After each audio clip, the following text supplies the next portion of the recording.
Well, good afternoon, everybody. This is Chip Rogers, President and CEO of the American Hotel and Lodging Association. Thanks for joining us today for the Hospitality for Hope webinar. HLA's Hospitality for Hope initiative was created to boost collaboration between the hotel industry and government to help the healthcare community and the industry during this unprecedented health crisis. In 3 short weeks, we have collected over 17,000 hotels. The response has been overwhelming. We thank you for your willingness to help. Today, we welcome the team from Sheppard Mullin, a law firm out of Chicago, Illinois. They have been actively advising hoteliers on temporary occupancy arrangements during this time. On today's webinar, several of their attorneys will be discussing what you need to know about contracting with governments and hospitals when providing accommodations to the healthcare community during this pandemic. Now, before we get started, I will remind everybody that this webinar is for hoteliers. It is not intended for members of the media. If you are a reporter, please disconnect at this time. Since launching Hospitality for Hope, we have expanded the initiative to include useful resources for participants, including providing free training and educational courses to help employees stay connected to the industry. We encourage you to visit our website, ahla.com, for the latest resources and information. Lastly, AHLA is highlighting the positive work that the hotel industry is doing to support the healthcare community during this time. If you have a great story, a heartwarming story, or any wonderful story to share with us, please do so through our Hospitality for Hope webpage, which you can access from our homepage. With that, I'd like to turn it over to the team at Sheppard Mullin. Thanks, Chip. Good afternoon and welcome to the AHLA webinar on use of hotels as alternate care facilities during the pandemic. My name is Larry Epley. I'm the managing partner of the Chicago office of Sheppard Mullin. I also co-lead our 40-plus member hospitality team. We're very much an industry vertical with soup to nuts experience and expertise across the hospitality industry. And believe me, all of that expertise was required in wading through these agreements. With me today are Jeff Gardner, Jeff wave, that's Jeff, and Mike Roth. Hey, Mike. Jeff and Mike are key members of our hospitality team and have decades of experience in all manner of hospitality work. The three of us have been very active in helping hotels secure these bulk room agreements, but I'd also like to thank our colleagues in other practice areas such as labor and employment, government contracting, and privacy who have provided valuable assistance as we've navigated all of the various issues in these arrangements. We don't plan on spending much time discussing the magnitude of what the industry is facing.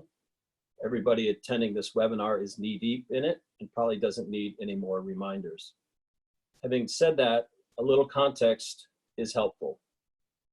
While the pandemic has been relatively indiscriminate, if you're in the hospitality business, you'd be entitled to think that you had a target on your back. As this group knows, approximately 10% of the US workforce is or was employed in leisure and hospitality. But the collapse was very fast and very significant. For a year-over-year snapshot of the US for the week ended April 11th, occupancy was down nearly 70%, ADR fell 45%, and RevPAR declined nearly 84%. Since January, the Dow Jones US Hotel and Lodging REIT Index decreased by over 50%. And according to a recent non-farm payrolls report, roughly 60% or more of the vanishing jobs in the US in March were in the hotels, restaurants, and hospitality industries. But what we found is in the midst of crisis, need and opportunity met, cities, counties, and hospital systems across the country desperate for beds to house first responders, medical personnel, homeless, COVID-infected patients, are turning to these same hotels for accommodation. The very thing that emptied the hotels and created the need to use them for alternate care sites during the pandemic. These are no ordinary times, and these are no ordinary agreements. As I mentioned, we've been very busy helping owners and operators make sense of these arrangements. And in the process of facilitating these agreements, we created and shared online, and we'll make sure that you get a link to this, a list of key issues for owners and operators to consider before opening their doors to these alternate uses. The purpose of this afternoon's webinar is to talk about these issues in depth, share some of our experiences in real time. Our team often says that we hope this doesn't become a cottage industry. but on the journey to recovery, this is how some owners and operators will mitigate the damage, keep staff on payroll, and plan for the future.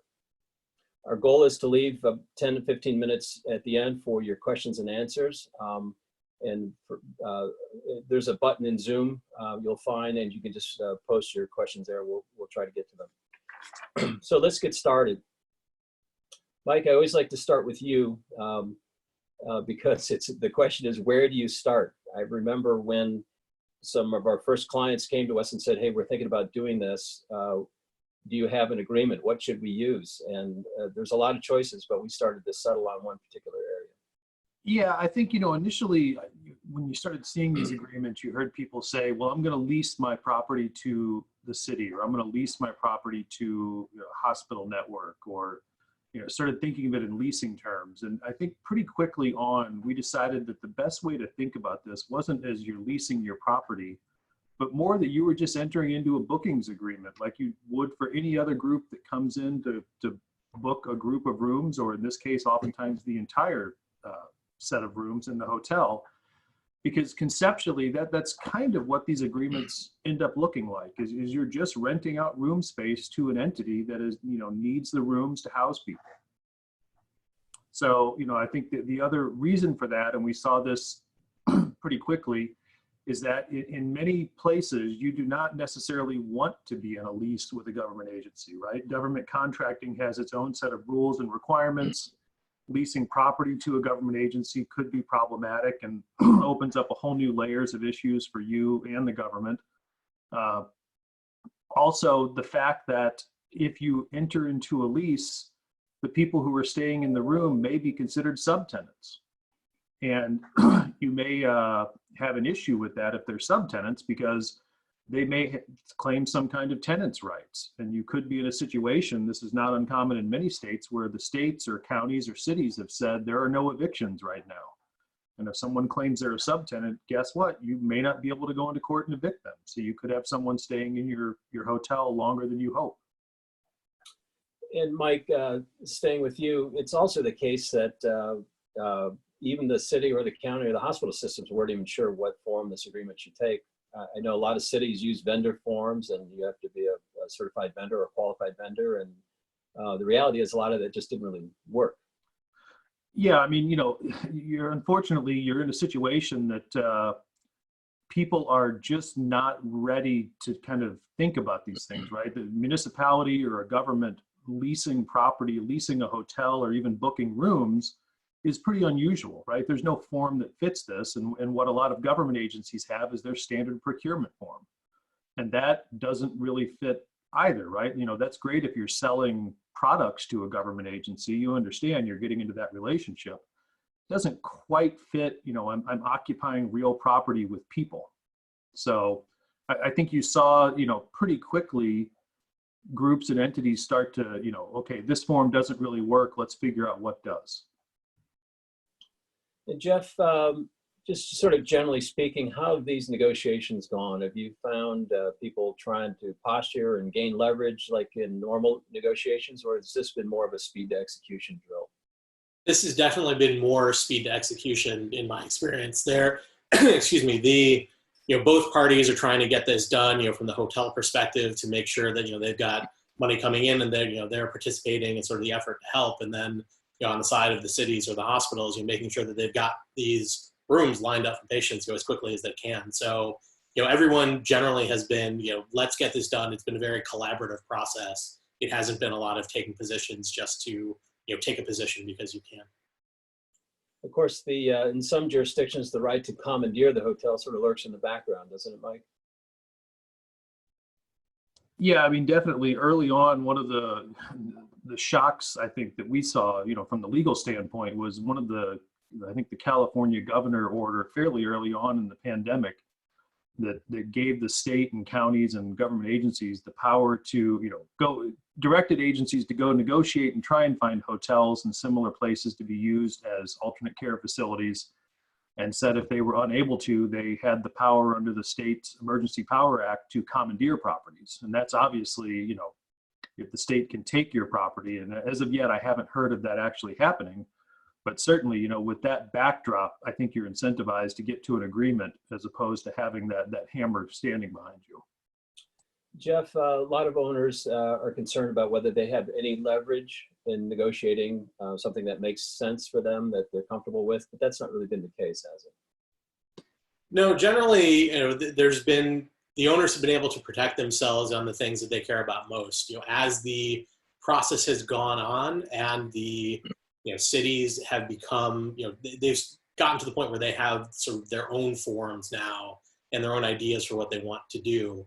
So, you know, owners have generally been able to get what they've been asking for, but you're starting to see more and more, in my experience, that cities are saying, okay, listen, there are these couple things that we just can't change at this point. You know, whether it's the indemnification provisions or now, because a lot of these are being funded with government money, you know, they're coming, or with U.S. government money, I should say. They're now coming with some of the riders at the end of the contract, you know, FEMA riders, general government contracting riders, or even though they're not applicable or, you know, really should be changed to fit the situation, cities are saying, listen, we don't have time to deal with those. So they're sort of, that part of it is becoming more take it or leave it. Yeah, yeah, we're going to talk about that a little bit more. Have you had any owners that have been concerned about sort of the post-crisis stigma of having housed folks involved in the pandemic? You know, I'd say it's been something that every owner considers. The owners that we've dealt with have looked at it and said, one, you know, I'm doing my part on this pandemic, right? I had this building. Most of the time it's, you know, it's not closed, it's close to closed, you know, or pretty vacant. You know, and I think you've seen a lot of positive press for owners and hotels that have offered their property up. And I think, quite frankly, you know, owners I've spoken with have looked at it and said, you know, hotels, it's a lot of transient occupancy, right? The people that stay there aren't the local people that might remember it as being this facility. They're people that come in from out of town, and, you know, you're not likely to see that kind of long memory, I think, especially given the number of places that have done this now. You know, early on when it was just a few in certain cities, I think there may have been more concern, but I think now you're seeing so many places offer their property up that, you know, the stigma probably won't be there. Yeah, and we talked, I remember one of our management company senior execs said, look, you know, people travel with a cold or the flu all the time. This is, I don't want to qualitatively say whether this is better or worse, but the reality is there are guests who are sick when they check into your hotel, and that's always sort of been the case. So, Jeff, before we sort of leave the sort of the general context of the agreement, it's been interesting to see, and you sort of touch on this, how the scope of the agreements have sort of coalesced, right? There's now context. There wasn't any agreement for this, 3 weeks ago. Now they're all kind of taking a similar form. Yeah, definitely. As this has gone on, you've seen, cities, counties, hospital systems come up with the forms that, they've standardized what they learned in the early weeks and turned it into, here's a form. So now the base forms themselves, if they're not being provided by the owners, generally have similar provisions in them. Yeah, it allows us to focus a lot on the business issues and know that at least there's context. People understand what they should be asking for and what they should give on. Mike, this is very multidisciplinary for folks in the hospitality industry because it involves privacy. We'll talk about that a little bit, some labor and employment issues. How have you seen the teams assemble both on the business side and on the legal side? Yeah, I mean, obviously the business side, it's, the people you would expect to be involved on the business side. It's the management company, it's ownership, they may each have attorneys involved. Certainly the operational staff are involved, the hotel GM, some of the people who are going to oversee the employees who might be working there. On the business side, it's kind of the entire team, all hands on deck to get this done. Same thing on the legal side. There's any number of legal issues that come from these kinds of uses. So you have, the attorneys, you have insurance advisors, you might be talking to franchisors, everyone that's involved in the hotel is a stakeholder in this at some level, and you're talking with all of them through this process. So. Yeah, we've seen, Jeff Orr might talk about sort of the interplay between sort of the sales team, because oftentimes it's people in sales, right, who are, finding the opportunities to find alternate uses for the hotels. So there's sometimes sort of almost like a brokerage between the management company or the sales team and then ownership, because ownership could be different, or maybe there's a big equity partner, or maybe there's a lender that you need to think about talking to and getting them comfortable that this is an okay thing to do. You want to comment on that? Yeah, I think you put that very well, Larry. I mean, every deal that we've done, has involved all of those stakeholders, and it is usually the sales guy out there sort of finding the opportunity, if not, the city reaching out to them directly. But then, once you get past that, it really is sort of a whole group effort. You've got the revenue guys who are there making sure that the numbers are going to work, but then you've got the ops guys making sure that, here's practically how we're going to do this. The insurance people are making sure it, works with the coverages and, how we're going to comply, or, how we need to change the insurance requirements in the contract. So it really is a full team effort. Mike, now let's go back to sort of the government contracting side of this, because unless you're negotiating directly with a hospital or a hospital system, it's often county or city, and they don't know from booking agreements, right? So, when you get a vendor agreement, it's chock full of other kinds of requirements, fair housing, lobbying, prevailing wage. I mean, how do you navigate your way through that? And have you found cities receptive to agreeing that, okay, you're right, that doesn't really apply here? Yeah. I would say generally the city, if the city sent out the initial form and it was kind of closer to their standard vendor contract, they will pretty quickly recognize that some of the provisions that you'd see in any city procurement contract don't apply, right? You're not going to modify your hotel. You're not going to do something to the property to comply with some special law, right? We need to get into your hotel in 48 hours. What can you certify to? So we've seen cities, you might have in a typical city contract, you might have 10 pages of standard certifications and boilerplate. And by the time we get done, there might be two, might be 2 paragraphs and the rest say intentionally omitted. The cities have been pretty accommodating given the emergency status of this, with just saying, okay, we agree, that's not applicable. So. And that's sort of why we say that. Go ahead, Jeff. I would just say that, that is the case with, sort of, city general contracting requirements. But again, for anything that gets tacked on for contracts using federal money, those, in my experience, we've not been able to get rid of. Yeah, Jeff, why don't you, if the cities or the county, the government agencies using FEMA money, and there's a lot of now that are or expect to use FEMA money, then it does bring along a whole host of federal government contracting. You want to walk through a few of those examples? Yeah, there are provisions in the contracts that talk about debarment, right? You can't be a person that's debarred from contracting with the government, and this goes sort of all the way up the chain. So because this is a provision that's sort of non-negotiable, the owners and the operators have to understand that they've got to go back through their chain and make sure that no one is disqualified from that. Then there are other provisions that we've seen in there several times now that aren't really applicable.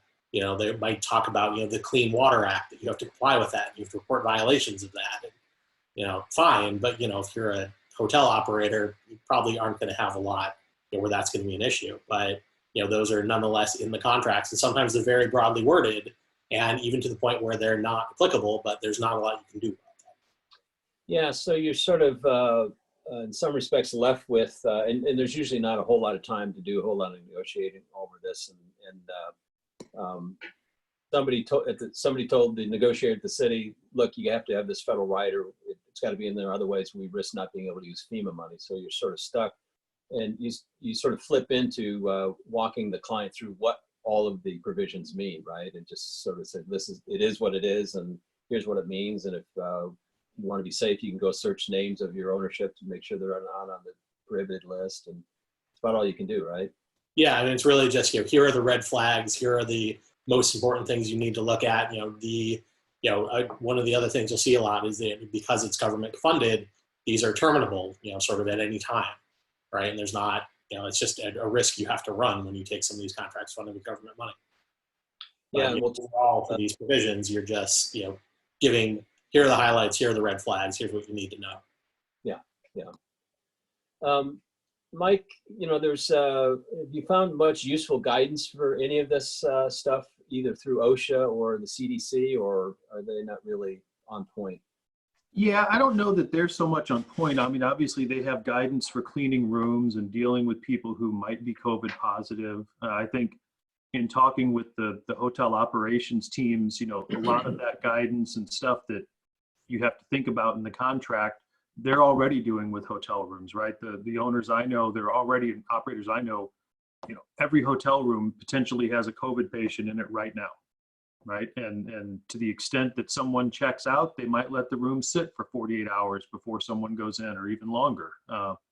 You don't necessarily have to refill the same room over and over when you're running at 20% occupancy, for example. So, there's a little bit of guidance out there on cleaning. It's just general, but I think what I've seen is most people are already doing that. So staying with you, Mike, a lot of cities fill their coffers with hotel and hospitality taxes. Are these contracts written in a way that they're net of city taxes, so that they're not charged through, or grossed up so they can pay the hotel taxes? I've seen it both ways. Some are just a flat dollar amount and you need to pay taxes out of that. It gets complicated when in a state like Illinois, for example, where you have city, county, and state taxes. If you're contracting with the city, a city might be able to waive their tax because they're going to round trip the money otherwise. But they certainly can't waive on behalf of the county or state, and they're not going to be a party to your contract. So you need to be careful with that. If you're looking at payment, might consider language about reimbursing you for taxes on top of a daily rate, or trying to get waivers, or to the extent they have a tax exempt letter can help you get exemptions, consider that. Yeah, we've seen that with some hospital groups, right? They'll exhibit their tax exempt status letter, and then we work around that. But you're right. You need to know when you hear a quote for the daily rate, is that with or without tax, right? Jeff, back to you. So now we've sort of got the framework for the agreements are relatively understood these days. You've got your team assembled. You know what issues you're going to look for. One of the first things to understand to put this thing together is who's going to be the guest, right? Are they infected patients? Are they first responders? Are they nurses? Are they orderlies? Why don't you talk about the importance of understanding who's staying there? Sure. So I think it's evolved over time. When we started doing these, it was a lot of, sort of hospitals expecting to be, and cities expecting that they were not going to be able to have enough beds to house patients in the hospitals, whether it was ICU beds or otherwise.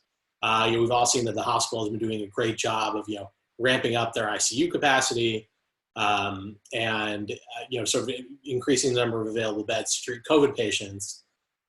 Sometimes at the expense of other beds, but the fear initially that these were going to become sort of COVID ward hotels hasn't happened that much, and it's gone away from that. Now you're seeing a lot of housing more vulnerable populations. You're seeing a lot of hotels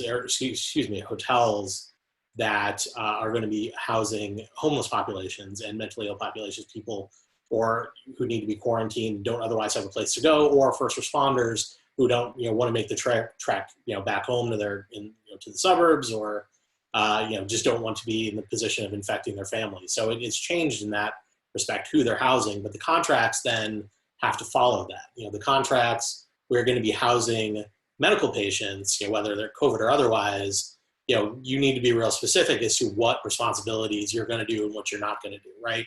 If you're going to have a room that is rooms that are filled with infected patients or medical patients, all of a sudden issues dealing with sort of waste, right? You're not going to take trash out of the rooms if it's medical waste, right? They're going to have to dispose of that. You're going to have linens instead of coming into the rooms to change them. Either you will have the hospital staff actually do that, or maybe leave them outside the door. Something like that. Same thing with waste pickup. You might do it outside the door. But it changes in some instances security, how you're going to operationally have these rooms filled? Are you going to give these rooms, are you going to individually check people in, right? If they're wheeling in patients on, in hospital beds or however they're doing it, right? You're not going to be checking people in. You're not going to be taking their credit cards before they go in. So you need to really think about, operationally, how is this going to work? And then if you're going to have a mix of populations, how are you going to segregate them? Are you going to make sure that, they do, all of the COVID patients, for example, are all on one floor, and then all the staff are staying there on another floor? Whose responsibility is it to make sure who's in which room and where? Things like that. So it becomes really important to focus on which populations you're going to house as you're drafting this. Yeah, and you said something interesting. It's almost like you can follow the spread of the disease because, as you said, 3 weeks ago, when we first started seeing these contracts, it really was focused on COVID patients, providing a place to isolate and as they wrote out the 14-day quarantine. And then medical personnel a little bit, we need some place. We're going to have field hospitals or what have you. We need some place for them to stay. I think we had one case where a hotel that was going to be open for one of these contracts, but not full, was one of the few hotels open. So a nurses group found their way and said, well, I'll stay here, right? So it's interesting because we have these very comprehensive contracts for some populations. And frankly, if it was just a nurses group, they're just checking in on their own, right? So it's an interesting mix of purposes. It's sort of on that theme, right? If you have COVID patients, it's going to be hard to convince people who aren't COVID, to stay there. Mike, have you seen, most of these tend to be complete hotel buyouts, at least in the early days. Again, they were complete hotel buyouts. Is that still the case, or are you seeing partial buyouts? Are you seeing restrictions on letting anybody else in there, or are the cities trying to pay just on an occupancy basis? Yeah, I mean, it's some mix of both now. I think initially it was, in the kind of hurried response to the pandemic, it was, we need the whole hotel, we need it now. I think you've seen certainly the city groups get a little more discerning. There are certainly some cities where they're leasing whole hotels still. But you're seeing, I think, city actors and government agencies say, I'm going to do this in blocks. I want to have the ability to take down the whole hotel. But right now I may only need X number of rooms, and next week it might be X plus 20. So you're seeing a little bit more of that, I think, because they're not just taking the entire hotel if they don't need it. Are hotels generally getting minimums even in that case if they're not buying out the hotel? I haven't seen them get minimums. That's the cities, again, because they're spending federal dollars and it's a limited pool. They're not necessarily giving minimums. Certainly if you rent the entire hotel, you're getting a flat rate. But I haven't seen them agree to minimums.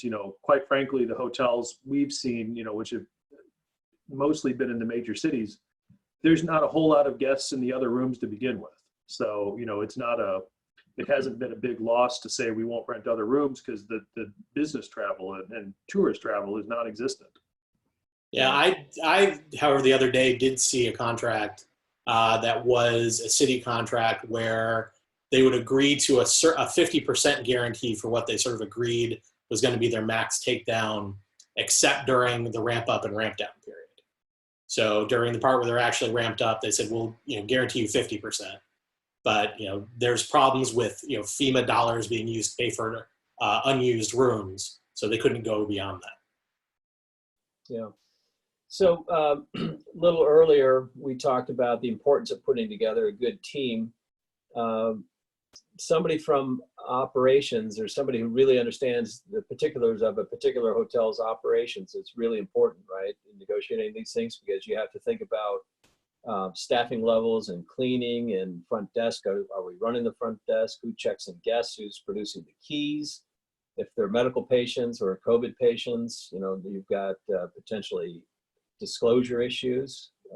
Mike, you want to talk about sort of these contracts from the operational side? Yeah, I mean, certainly, for the lawyer drafting it, you might have seen the hotel, but if you're a lawyer drafting this, it's not like you've ever run a hotel and know really what happens, when you're running a hotel. And I think most of the people on this call will agree it's an operationally intense piece of real estate.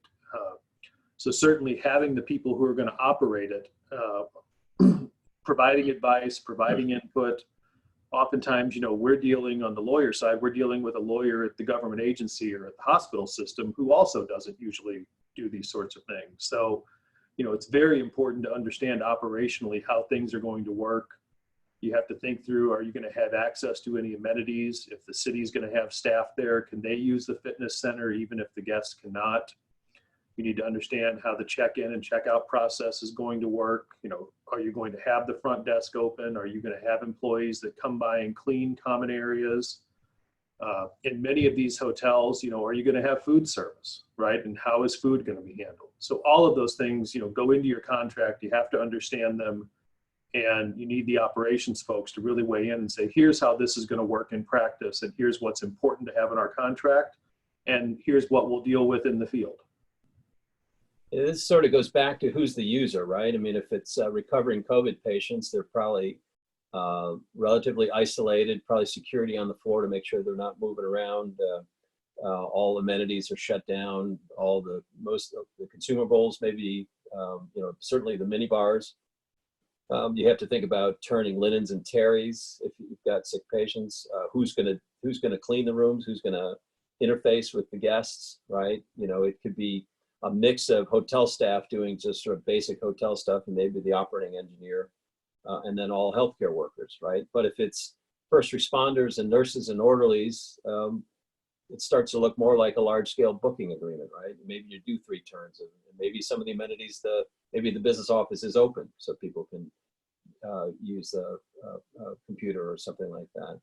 Jeff,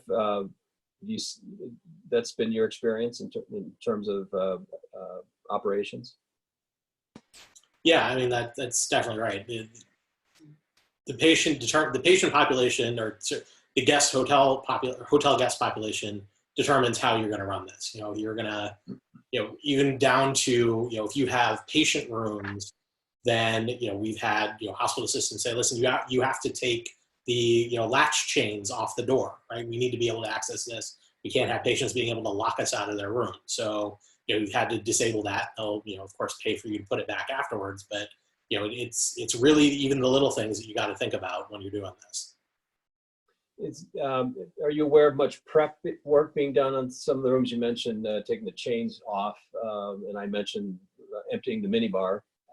But any other things that get modified or changed depending on, at the front end, Mike? Yeah, I mean, for example, again, if you're not checking these people in, you're not taking credit cards, right? If you have, pay-per-view entertainment, right? They're gonna probably disable that because the guests won't be able to use it. They'll just have, the basic cable. You'll need to make sure that, if your Wi-Fi needs a code, that you have distributed that to everyone who's in there.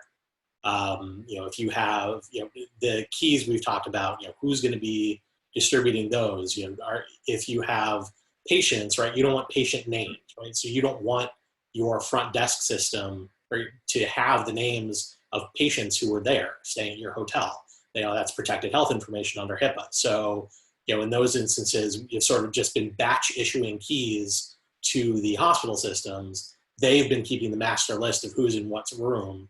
At most, the operators might know initials, but that's really as far as you want to go. You want to make sure that you stay as far away from HIPAA information as you can possibly get. Yeah, it was one of those aha moments, wasn't it? Like the moment you figure out that, my guests are patients, so I don't want to know. I don't want to know any of it. Right. Mike, you had a comment? Yeah, I was just going to say on that note, we had one city that astutely asked us, do we have a security camera system? And the hotel did. And they said, we need you to give us access to that because you can't have copies of the videos, right? Because that will show who's in the hotel. And we don't want you having that record because you could put 2 and 2 together and figure out who those people are. And now we've got a HIPAA violation. So we had to figure that process out, how to rework the security camera system, in a matter of hours to not record patient rooms. So But that goes to another point, though, in terms of your preparation.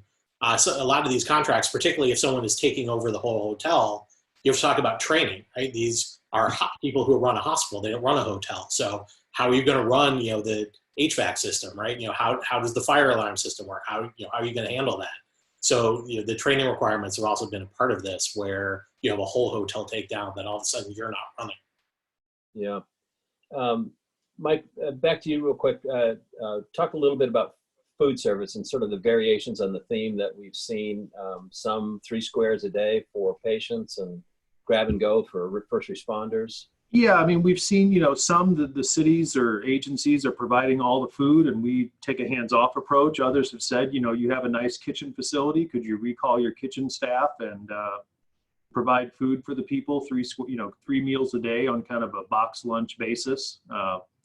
Others where we've had restaurant tenants who might be in the hotel, we've been able to call the restaurant tenant back and say, hey, do you want to reopen to provide this bulk food, right? Provide grab and go or box lunches. And that's actually been a win-win because now our tenant's back in and paying rent, right? There's revenue coming in. So that's been a nice bonus.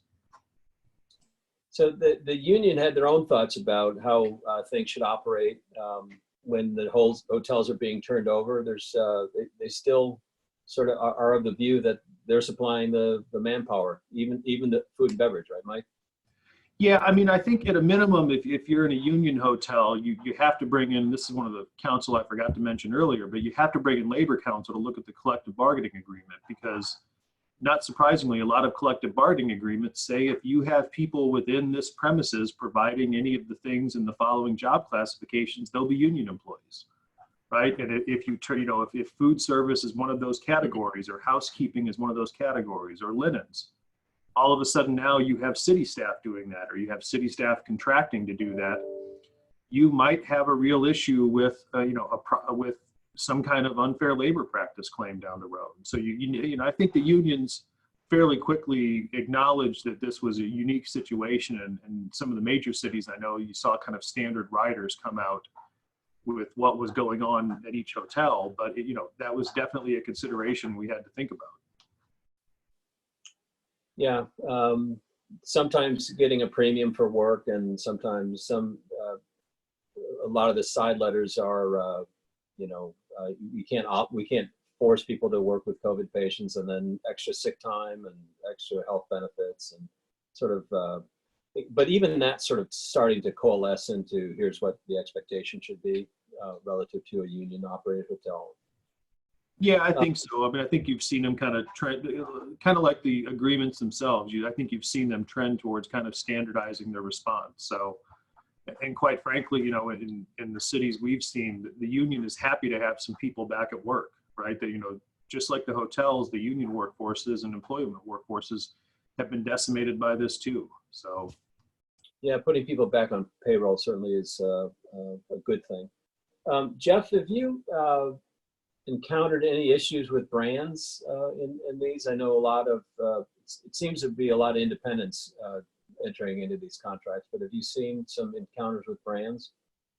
I haven't personally. Mine have all been independents that we've been working with.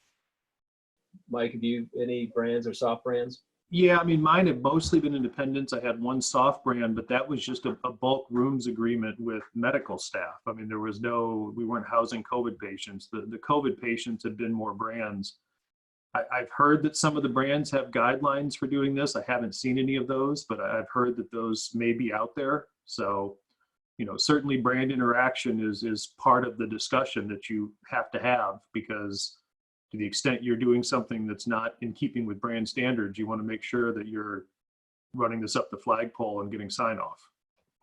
Yeah, if you're the management company, you've got the owner, maybe the owner's capital partner, and then potentially the brand, right? There's a lot of, and the lenders, right, that would be interested in how this hotel is being used, which is another thing. There's a bit of diligence at the front end, right, guys, to look at some of those documents to see whether or not we can do this without somebody else's consent, right? Either the lender's consent or the brand's consent. So there's a little bit of document review at the front end before you get too far. Jeff, these generally, 30, 60, 90-day agreements, extension rights, is that pretty typical? Yeah, most of them have been, sort of 90 days has been typical from what I've seen. Usually with sort of 3 months worth of 1 month extensions. Those have either been options on the part of the city to exercise, or sort of by mutual agreement you can agree to extend. But that seems, the 3 month initial term seems to be, in my experience, the standard. Mike, earlier you sort of previewed when we talked about the form of the agreement, whether it's a lease or a license or a booking agreement. You want to talk a little bit about how getting the guests out at the end of the term, how that's been shaking out, who's taking responsibility for that? Yeah, I mean, certainly that's been a concern of every owner and operator we've talked to, is how do we get these people out, especially as you're seeing, I think, some of the more vulnerable populations become the focus of some of these agreements. So, I think, pardon me, I think that when we've been dealing with government agencies, they've been supportive of, they will get the guests out. It's on them to make sure the guests are out. Not surprising in the hotel industry, it's not unusual to have a guest that refuses to leave, right? I don't think should be a surprise to anyone. And in that case, oftentimes you'd call the police department or city anyway to help get the person out. So, to the extent the city is already there and might have security or might have a police force, I think that's what you're going to rely on. And they've said, I have yet to see a government agency that wants this to last one day longer than it has to, right? This is not something they'd like to do. So the quicker they can get guests out and kind of return to normalcy, the better. So they've been more than supportive of, we will get the people out, we'll make sure the rooms are ready to be turned back over to you, and we'll do it quickly. Thanks. So now we understand the nature of the agreement. We know who the guests are going to be. We've sort of got the operational issues resolved, but we need to figure out how we're going to get paid, right? We're dealing with, maybe thinly margined hospital systems. They're not awash with cash, presumably, and certainly the governments and cities and counties are not awash with cash. They may have access to FEMA money, but there's a real matter of getting paid and also securing the obligation to pay. Jeff, you want to start us out, talk a little bit about what you see in terms of whether there are deposits, whether there are payments in advance, monthly payments, biweekly payments, payments in arrear. You've probably seen a bunch of different examples. Yeah, there have been a lot of different arrangements, and I would say every person who's renting the rooms, whether it's a hotel system or hospital system, whether it's a city or a county, their initial ask is always, "Well, invoice us, and we'll pay you at invoice us at the end of the month, and then we'll pay you 30, 60 days later, whatever that is." If you're a operator and owner, that means that you're not getting paid $1 for the first 60 to 90 days of this contract. So that's been a problem. We have been able to get, particularly earlier on, deposits, whether they were called deposits, whether they were called, sort of last month's rent, or however you defined it. We were usually able to get sort of a month up front, and then there would be sort of the regular, you invoice and then you bill.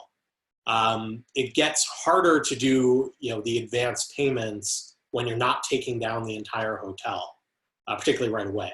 If you're saying, we're only going to pay you for the rooms we use, well, then how do you do an advance payment? How do you agree on an advance payment? So that's been harder it's been more of a challenge to get through. But, sometimes the cities, recognizing that, are able to relax their invoice us and then pay us 30 days afterwards, just by sort of accelerating it and say, okay, well, maybe invoice us twice a month instead. That way, at least, the initial slug comes faster, and then, you get sort of a more steady stream of payments. Yeah, it's a little bit of a issue, right? If a hotel's been closed because of the calamity, and then has an opportunity to sign a contract, maybe fill it up, whatever, and get some revenue back going, that doesn't necessarily mean you've got the working capital to prime the pump, right? Once you get into the rhythm, that's one thing, but getting from day 0 to day 30, without access to working capital is not the easiest thing to do, because you've got payroll before you might get your first payment, and then you're dealing with the government, so who knows how quickly they'll pay. Mike, have you run into issues on appropriation clauses in terms of conditioning their obligation to pay? Yeah, so not surprising, you're dealing with a government entity, and a government entity, its budget is subject to appropriation by whatever the legislative body and legislative process might be. So it's not uncommon in these agreements to see some language that says, you as the supplier of the rooms acknowledge that this is subject to appropriation. We've seen that in a number of the city and state contracts. We've gotten comfortable with it, and our clients have gotten comfortable with it, because at the end of the day, you're essentially counting on the credit of the city to step up and honor what they signed. Some states you may have, the fact that you could go in and sue for specific performance and try and bring a lawsuit. It's a complicated area. Again, I think, there's general faith that the city is going to honor the commitments it made and pay you what they agreed to pay you for using the property. So. Have the executive order, I mean, there's been handfuls of executive orders. Have these trumped some of these concerns? I don't know if they trump it. The California order said if they commandeer a hotel, they'll pay reasonable compensation. So you at least have something to hold your hat on that says, listen, you have to pay me something. You can't just, like any government entity, you can't just take property, right, without the payment of some compensation. So. Yeah. So we've done a pretty good job of burying the lead, because I think most of the questions we get have to do with risk allocation, right? Looking at insurance and then discussing indemnifications. How early do you advise clients or owners or operators to check with their insurer, and what should they be checking on? They should have called their insurer before they called the attorney. That's what I tell people. If they haven't done that, to run that trap down, I advise that very early on. One of the benefits, I think, of framing this as a bookings agreement is we didn't find a lot of pushback from insurers on, somehow considering this a change in use, but it was certainly a learning process that we had to do. And certainly, a process that was not easy to do, with a lot of the insurers not being in the office, and, this being a pretty novel situation where you give up your hotel for this purpose. But when we started framing it in terms of, listen, we're just booking rooms and it's more of an extended stay model than our daily model. And by the way, we had this agreement with the city and look what's in it. We started getting less pushback from the insurers at that point. But were insurers saying it's a change in use and our policy excludes this, or are they excluding pandemic damages? Yeah, I mean, I think we've seen, so there are some, when you have the more hospital use, where you might be housing patients who aren't even COVID related, but people who need to be in a hospital setting, we saw some insurers who said, absolutely not, this is a change in use, we're not going to cover this. We saw others that said we will. I think we heard fairly routinely that a lot of the insurance policies already considered pandemic related risks something they didn't cover. I think there's going to be lawyers that have a field day with this over the next decade. But, said, listen, our policy already excludes disease, so we're not going to cover this. So, again, I think that was part of the conversation to have early on, so that you're advising on the risks and understanding what the risks are and what you might have coverage for and what you might not. Yeah, briefly, I want to go back to something you said. It's not exactly related to insurance, but this whole idea of, especially if patients are, whether they're COVID patients or recuperating non-COVID patients who are just exiting the hospital. We did have some issues about whether or not that required the hotel to be a licensed healthcare facility, right? And if I'm recalling correctly, that's where some of these executive orders did help, right? Because they basically said, we have the power to do this and we don't care about licensure at this point, right? Yeah, the New York executive order in particular was very specific about that hospitals sort of had the authority to do everything they needed to do to get rooms to house patients, and sort of wherever they could find them, they were allowed to do it. But we nonetheless made sure to include in our contracts provision, say, listen, we are not licensed as we're not set up to be a patient care facility. So we don't have sort of the minimum requirements you would expect. We're not licensed for that. And if there is any license required, you, the hospital system, are, you're in charge of that. Yeah, they're in charge of it, and they acknowledge that we don't have it and we won't be getting it. Yeah, Larry, I mean, quite frankly, we came to find out in many of the cities that the entity or the government agency that enforced those licensing restrictions was the one we were dealing with. So we weren't worried about. Yeah, so one would hope that would work out.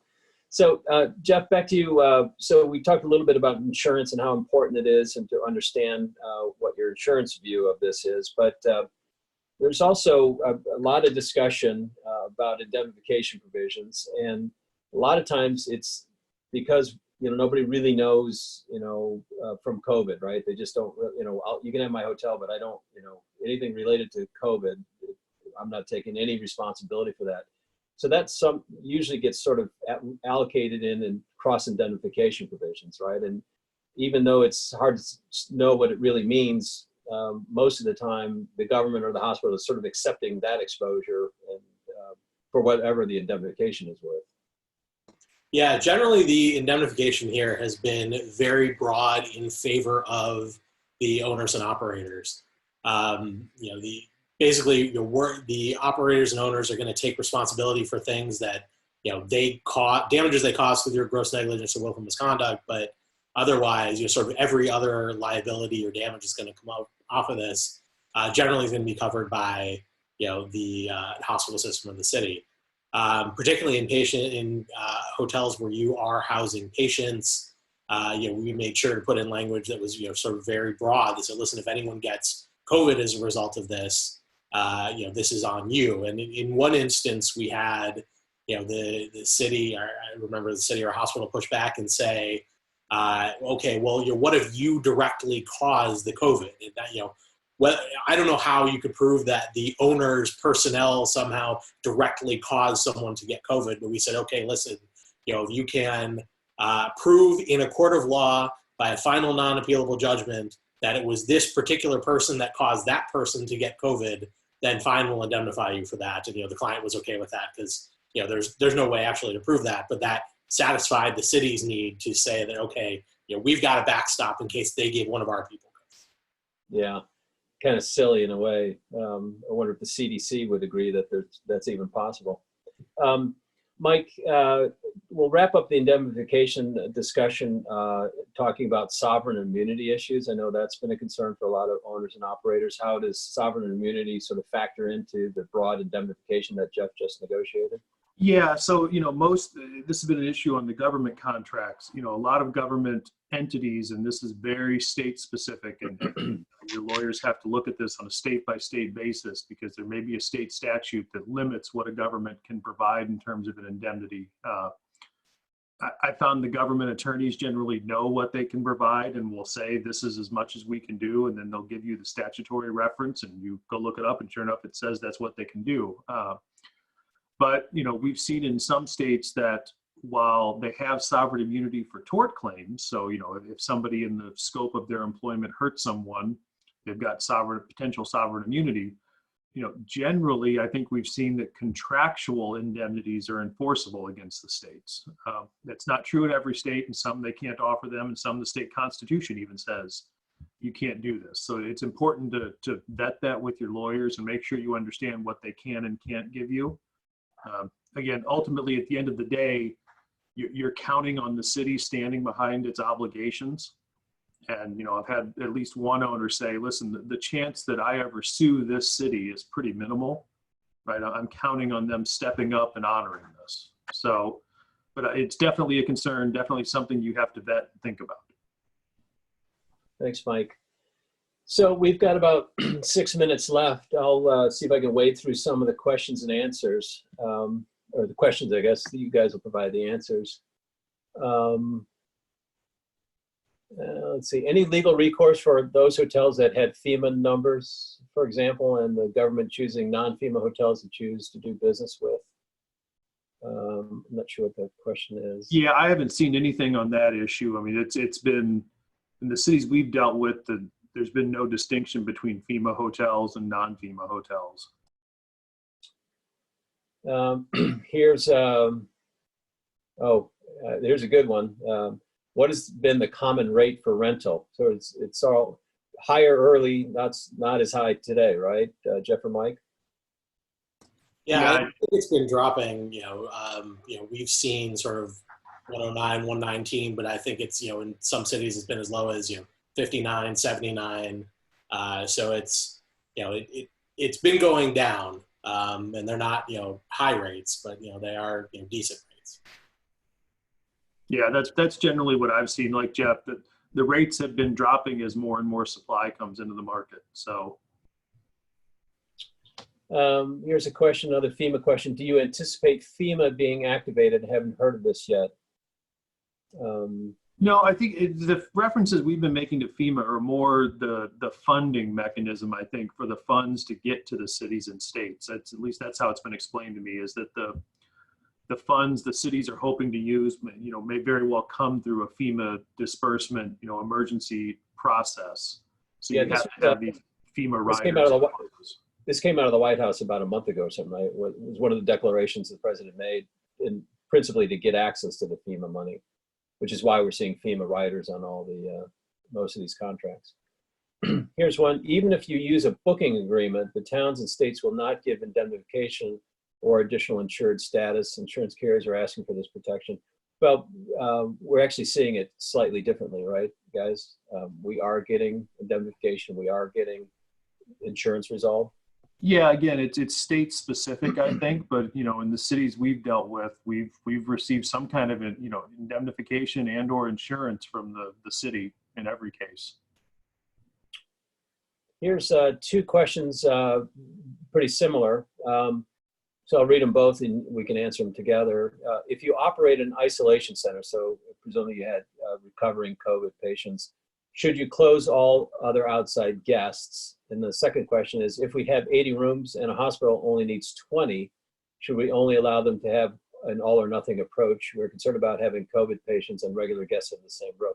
Jeff, you had touched on this earlier. You want to take that one? Yeah, I mean, I think, to the extent you can, you would probably want to try and keep your hotel limited just to COVID patients. But if the hospital needs it for both, then you just have to make sure that you work with the hospital very closely on how to segregate the populations, to the extent that you have different elevators that you can do for different floors would be one way to do it.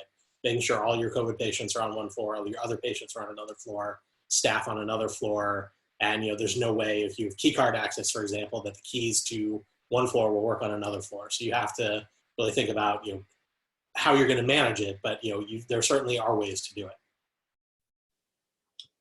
Yeah, it also requires somebody in operations to understand how you're going to staff security, right? You probably have people on every floor to make sure there's no mixing up, because otherwise you just sort of defeat the purpose.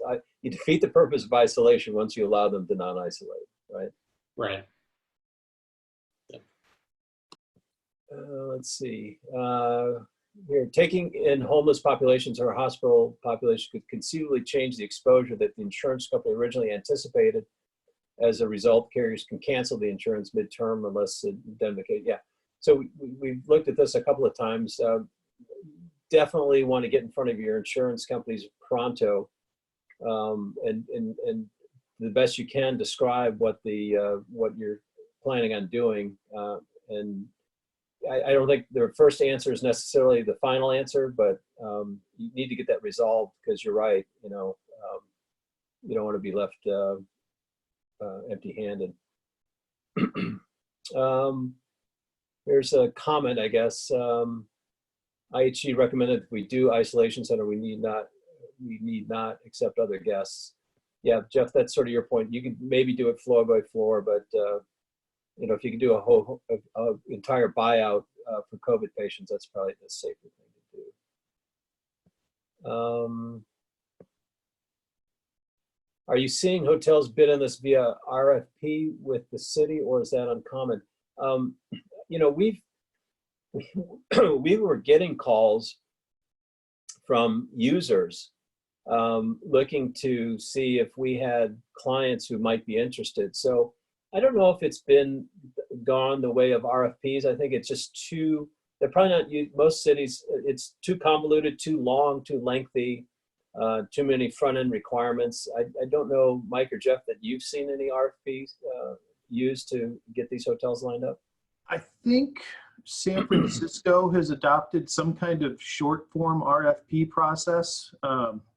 San Francisco and LA, and I think now New York are looking to rent, or occupy significantly more rooms for the vulnerable and homeless populations. And I think they have put that out to kind of public bid, like tell us what you have, what's available, give us a description of your property and what amenities you have and what the rooms are like and what daily rate. So. Well, my clock says 2:30. I think we've done our best to give you a bit of context, a bit of expectation, a bit of experience. So if you do one of these, you'll have a better idea of how to manage it. Kirsten, thank you very much for the opportunity to present. Hope people found it informative. Thank you. Thank you, Larry, Mike, and Jeff at Sheppard Mullin for your time and your insight today. Very much appreciated. To everyone on the line, we will archive this webinar and it will be available on our website later today. And we will also send out a recording when it's ready. And for everyone, we encourage you to visit the Hospitality for Hope webpage, available on hla.com. And thank you all for your time. Sheppard Mullin team, thank you, and have a great weekend. Bye, everybody.